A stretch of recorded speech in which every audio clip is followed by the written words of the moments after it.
Welcome to Democracy Now!, democracynow.org, the War and Peace Report. I'm Amy Goodman. We're broadcasting from Detroit.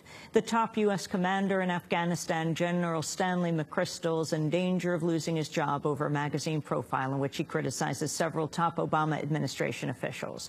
McChrystal was summoned to Washington after Rolling Stone printed an article in which he and his aides mock Vice President Joe Biden, U.S. Ambassador to Afghanistan Carl Eikenberry, National Security Advisor General James Jones, and Special Envoy Richard Holbrooke. President Obama's meeting with McChrystal at the White House today.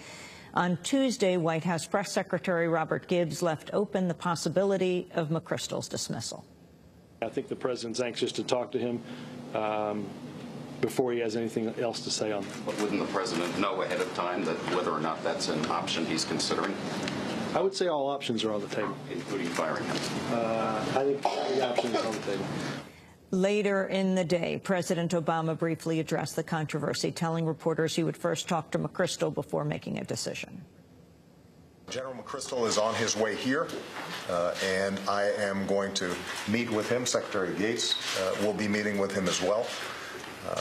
I think it's clear that the article in which he and his team appeared showed poor judgment, and but I also want to make sure that I talk to him directly before I make any final decision. General McChrystal has reportedly already prepared a letter of resignation. A senior European diplomat told the New York Times the U.S. failure to reach its goals after nearly 9 years of occupying Afghanistan has led top Obama administration officials to commonly criticize the other in private.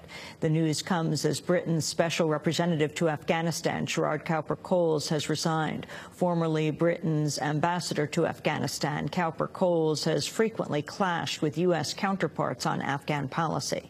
He's been a proponent of reconciliation efforts, including negotiations with the Taliban and other insurgent groups, and has questioned the U.S. push for a military solution in Afghanistan. In 2008, he was quoted calling the U.S. strategy in Afghanistan, quote, destined to fail, and calling the occupation, quote, part of the problem, not the solution. The Georgia death row prisoner, Troy Anthony Davis, is appearing in a Savannah courtroom today nearly 2 decades after his widely disputed conviction for the killing of an off-duty police officer. The Supreme Court ordered a new hearing in Davis's case last year to allow the defense to present evidence that could establish his innocence. 7 of the 9 non-police witnesses in the original trial have since recanted their testimony. There's no direct physical evidence tying Davis to the crime scene. The Minnesota-based attorney Peter Erlinder has returned home after spending nearly 3 weeks in a Rwandan prison. A lawyer at the International Criminal Tribunal for Rwanda and a past president of the National Lawyers Guild, Erlinder was jailed shortly after arriving in Rwanda last month to help with the legal defense of an opposition presidential candidate. He was accused of violating laws barring denial of the Rwandan genocide. Rwandan government critics say the laws have been used to silence political opposition. Erlinder was freed on health grounds last week after being hospitalized 4 times since his arrest and receiving a wave of global support for his plight. Both sides of a case challenging the agribusiness giant Monsanto's genetically modified alfalfa seed are claiming victory following a Supreme Court ruling. In a 7-to-1 decision, the High Court overturned a ban on Monsanto's alfalfa until the U.S. government further analyzes the crop's dangers. But the court also ruled the seed can remain illegal until the Agriculture Department deregulates it, a move that can be thwarted by public challenge. In a statement, the lead group challenging Monsanto, the Center for Food Safety, said, quote, the court's decision affirmed that the threat of genetic contamination of natural plants posed by biotech crops is an issue of significant environmental concern now and in the future.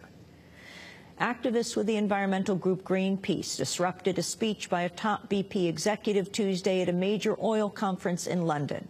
BP Chief of Staff Steve Westwell was addressing a crowd of oil executives and energy ministers at the World National Oil Companies Congress when the activists took the stage. You guys here should not be allowed to be talking about more oil. We need to end the oil age. We need to protect the global climate. BP's embattled CEO Tony Hayward had been scheduled to deliver the speech, but canceled his appearance. The United Nations has launched a probe into allegations of human rights abuses in the final months of the Sri Lankan military's crushing of the Tamil Tiger rebellion last year. A 3-member panel will investigate alleged violations on both sides. The Sri Lankan government has vigorously opposed the probe. A recent report from the International Crisis Group says tens of thousands of Tamil civilians died in the last months of Sri Lanka's civil war, most as a result of Sri Lankan military shelling. Jamaican authorities have arrested the alleged drug lord Christopher Koch after a manhunt that left dozens of people dead last month. Koch surrendered Tuesday, nearly 1 month after at least 76 people died when Jamaican forces launched an assault on a poor neighborhood loyal to Koch. The U.S. is seeking Koch's extradition on drugs and drug-running charges. In Israel and the occupied territories, the Israeli government is proceeding with plans to demolish over 20 Palestinian homes in the East Jerusalem neighborhood of Silwan. Israel wants to build an archaeological park in their place. The move comes just 2 weeks before the Israeli Prime Minister Benjamin Netanyahu is scheduled to meet with President Obama at the White House. Israel, meanwhile, has also ordered the expulsion of 4 Palestinian politicians affiliated with Hamas. The politicians' residency status has been revoked after they were deemed, quote, disloyal to the Israeli state.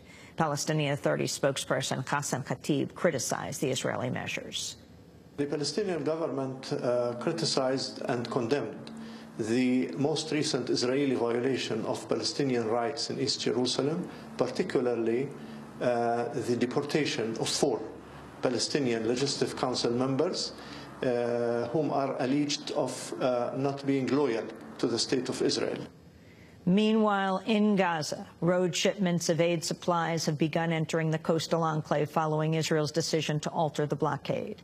A resident of Gaza criticized Israel for continuing to bar vital building materials. It is only a media propaganda that they are lifting the siege, but in reality we do not see any change. The people want to build their destroyed houses and there is no construction material, also no electronics or mechanic materials. If they do not let these materials into Gaza, then there is no meaning for lifting the siege. The author, José Saramago, has died at the age of 87. The only Portuguese-language novelist to win the Nobel Prize for Literature, Saramago frequently wrote stories of ordinary people living under powerful rule and social decay. And those are some of the headlines. This is Democracy Now!, democracynow.org, The War